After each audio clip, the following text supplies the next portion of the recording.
জল বেশি নাই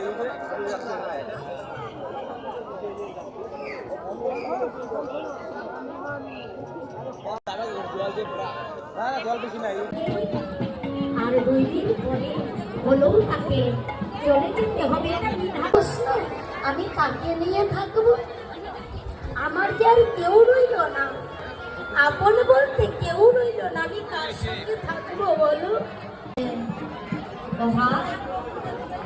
এই জগতে কেউ